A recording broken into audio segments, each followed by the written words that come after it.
धाराशिवच्या या घटनेनंतर अनेक लोकांनी हळहळ व्यक्त केलेली आहे। लक्ष्मण मारुती जाधव असं त्या तरुणाचे नाव आहे।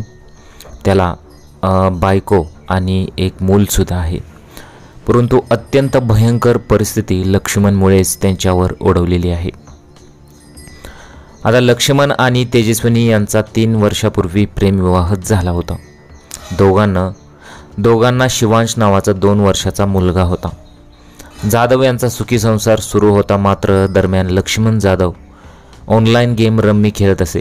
याशिवाय त्यांनी शेअर बाजारातही पैसे गुंतवले होते, मात्र या दोन्ही ठिकाणी त्यांना मोठं आर्थिक नुकसान झालं होतं। यातून ते कर्जबाजारी झाले होते। कर्ज फेडण्यासाठी त्याने जमीन काही दिवसांपूर्वी विकली होती, तर काही दिवसांपूर्वीच त्याने राहतं घर देखील विकलं होतं, मात्र तरीही कर्ज फिटलं नाही। आता परिस्थिती हाताबाहेर जात असल्याचं लक्षात आल्याने लक्ष्मण जाधव यांना पत्नी आणि मुलाला संपवण्याचा निर्णय घेतला।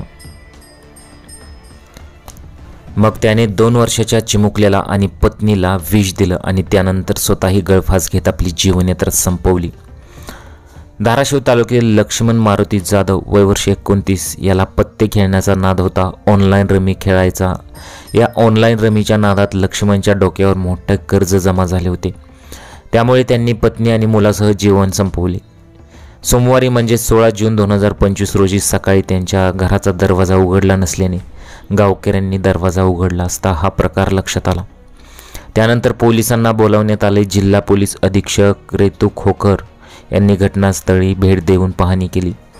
लक्ष्मण जाधव हा ट्रॅक्टर चालक म्हणून काम करत होता। त्यांनी 3 वर्षापूर्वी गावातील तेजस्विनी हिच्याशी प्रेमविवाह केला होता। त्याला 2 वर्षाचा मुलगा होता। गावकऱ्यांच्या सांगण्यानुसार लक्ष्मण जाधव यांनी कर्जबाजारीपणातून स्वतःच्या मालकीची 1 एकर जमीन तसेच गावातील प्लॉटिंगची जागा विकली होती। यानंतरही तो कर्जबाजारपणातून मुक्त झाला नव्हता, त्यामुळे तो तणावात होता। दरम्यान त्याने रविवारी 15 जून 2025 रोजी रात्री पत्नी तेजस्विनी तसेच 2 वर्षाच्या मुलाला विष देऊन मारलं आणि त्यानंतर त्याने घरातच गळफास घेत आपली जीवनयात्रा संपवली। अशी ही संपूर्ण घटना धाराशिवमधून समोर येत आहे। तुम्हाला या घटनेबद्दल काय वाटतं? तुमच्या प्रतिक्रिया जरूर कळवा। जर तुम्हीही अशा प्रकारचं ऑनलाईन खेळ किंवा जंगली रमीच्या नादात पडला असाल तर तुम्ही आताच ते ताबडतोब सोडून दिलं पाहिजे। तुमच्या प्रतिक्रिया मला कमेंट बॉक्समध्ये जरूर कळवा। गुन्हेगारी वासना या चॅनलवर पहिल्यांदा आला असेल तर चॅनलला जरूर सबस्क्राईब करून घ्या। भेटूया पुढील व्हिडिओमध्ये। नमस्कार।